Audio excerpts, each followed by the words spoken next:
Page 109. This is number 1 at the top of the page. This and the next couple of lessons, just reading music. Just more examples. Hopefully try sight reading it and see if you can do it. Or sight read it one hand at a time and see how you do. But it's good exercise, good practice. However, I'm going to go through the process of learning a piece of music, and we'll see what we get. I'll look it over. It's 2 lines long. Treble and bass clef, 1 sharp in the key signature. We are in the key of G major, so make sure you're doing the G major scale on arpeggio and the E minor if you're doing the scales on arpeggio. And 4/4 time signature. 1 hand at a time. I make sure I got a fingering and rhythm and everything. So I'm kind of in this position to start. 1, 2, 3, 4. 1, 2. Crunch up. 2, 3, 4. 1, 2. We had to do that because we need the little finger on here. Yeah, that's fun. We had to change position because we got 6 notes to cover, and this is one of the ways we do it. The left hand's are broken chords. Here. Now you can, if you want, if your hand's bigger, use 4th finger to C sharp if you want. Or 5th is fine. For measure 5, I do use 4th finger because I came from here, I'm going to here, and then I'm going to go to here. So you don't have to use 5th on everything. So 4th measure is here, and 5th measure is 4. And for the last measure, I don't want to come up here. So I'm in this position, so I'm just going to use 3rd here. I'm sort of in this, I went from here to here. I'm not moving around as much. Although you can use the fingering in the book if you'd like, or you can use 4th finger for the last measure. Because you don't have to use 5th, that's moving quite a ways. Yeah.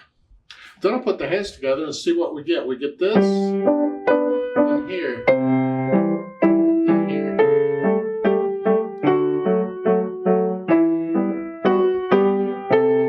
So I'll make sure the hands work okay, and then I go back over it slowly and get rid of the hesitations. Now then the articulation. In the right hand you have phrasing. So at the end of the first line, before you go on to the second, lift up. So like just a little breath. Otherwise you connect the right hand. In the left hand, I'm connecting the first 2 notes, but the rest are repeated. So it's chuck, chuck, chuck, chuck, Not real short. You could try it out and see if you like it, because the music doesn't say anything. It's up to you. What do you want to do? I'm just going to do that. And then the dynamics. MF.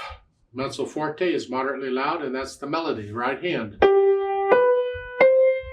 This, out of the way. Keep it out of the way.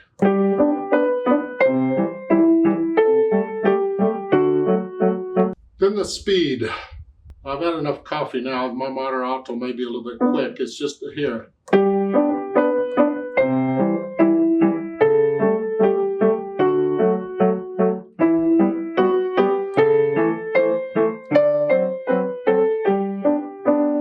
They want you to transpose this to F major. So we're going to go from G major and down a whole step to F major. We're going to go from 1 sharp to 1 flat. So basically, I'm going to play the same chords I was playing. I'm just down a whole step. I'm going to play in the key of F major here.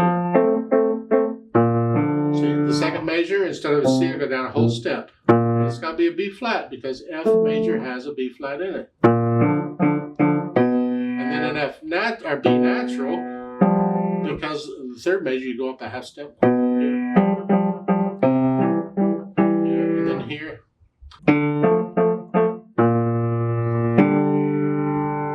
Measure 6, every note goes down a whole step.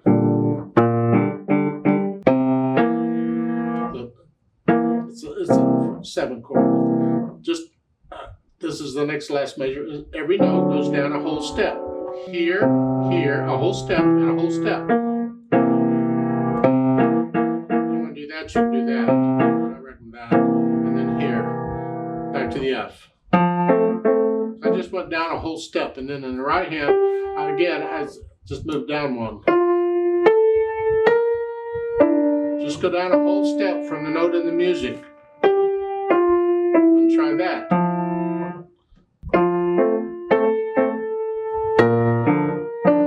And here.